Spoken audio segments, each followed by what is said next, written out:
Баршаңызға қайырлы күн, менің каналыма қош келдіңіздер.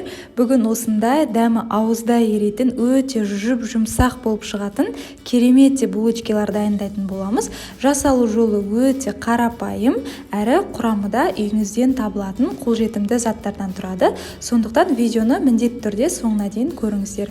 Құрам мен мөлшерін төменде описание бөлімінде жазып қалдырамын. Ең алдымен жылы сүтіміздің үстінен біраз қасық толы ашытқы саламыз. Оның үстінен шамамен 80 граммдай қант қосамыз. Және шымшым қасықтың ұшымен тұз саламыз. Бір жұмыртқамызды салып, барлығын жақсылап бір араластырып аламыз. Одан кейін бөлме температурасында еріп тұрған сары майымызды салып араластырамыз. Мен бұл жерде 72% сары майды қолдандым. Және алдын ала електен өткізіп дайындап қойған ұнымызды осылай бірден салып жібермей, екіге немесе үшке бөліп сала отырып, жұмсақ қамыр илейміз. Бізде осындай өте жұмсақ, өте нәзік, кішкене ғана қолға жабысып тұратын қамыр иленіп шығады. Ешқандай да іртігін қалдырмай жақсылап илеп шығамыз.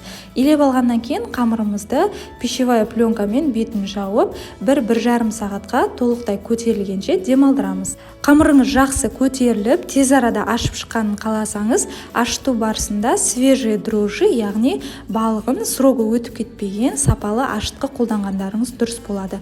Осылай 1,5 сағаттың ішінде қамырымыз әдемі болып көтеріліп, дайын болады. Қолымызбен 1-2 басып илеп аламыз. Қамырмен жұмыс жасау оңай болу үшін, қолымызға жабысып қалмас үшін, осылай столдың үстін алдын ала майлап аламыз сұйық маймен.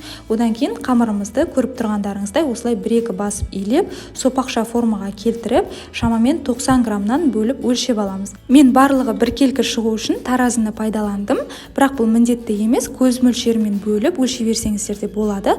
Осылай қолымызбен дөңгелек формаға келтіріп аламыз әрқайсысын. Одан кейін беттерін пищевая пленкамен жауып, тағы да 15 минутқа көтерілуге қалдырамыз. Шамамен 15 минут уақыт өткеннен кейін кішкене көтерілген қамырымызды осылай шетінен бір-бірден ала отырып түйуді бастаймыз. Баклажканың қақпағының көмегімен ортасынан басып, шеттерін бірнеше бөліктерге бөліп осылай кесіп аламыз. Және гүлдің формасына келтіріп булочкамызды түйіп аламыз. Өздеріңіз қалаған кез келген формада түйіп шықсаңыздар болады. Осылай түйсеңіздер де өте әдемі көрінетін болады. Сіздерге түйілу барысы түсініктірек болу үшін тағы да қайталап көрсететін боламын. Менің видеоларым сіздерге ұнап жатқан болса, каналыма міндетті түрде тіркеліп, жанындағы қоңырауша белгісін басып қойыңыздар. Сонда сіздер келесі шығатын видеоны бірінші болып көріп отыратын боласыздар. Комментарий бөлімінде де өз пікірлеріңізді қалдыруды ұмытпаңыздар. Осылай түйіп алғаннан кейін ортасына мен осындай Def фирмасының сгущенкасын саламын. Егер сіздер басқа маркалы сгущенка қолданатын болсаңыздар, ол ағып кетуі мүмкін. Және сгущенкамен қатар мен творогпен кішкене вареньеден де салып шықтым. Осылай барлық начинкасын салып алғаннан кейін тағы да беттерін пищевая пленкамен жауып 20 минутқа көтерілуге қалдырамыз. 20 минут уақыт өткеннен кейін беттеріне жұмыртқаның сары өзін жағып, күнжіт мак сепсеңіздер де болады, немесе ештеңе сеппей-ақ пісіре берсеңіздер де болады. Алдын ала 180 градуста қызып тұрған пеште 20-25 минут уақыт аралығында қызарғанша пісіріп аламыз. Өздеріңіз көріп тұрғандарыңыздай булочкаларымыз қызарып, әдемі болып пісіп шықты. Осылай пештен шығарған бойда беттерін мата сүлгімен жауып 15-20 минутқа қалдырсаңыздар, тағы да біршама жұмсара түсетін болады. Менде 2 лист булочкалар шықты, өте дәмді, өте жұмсақ болып шығады. Міндетті түрде дайындап көріп, отбасыларыңызды қуантып қойыңыздар.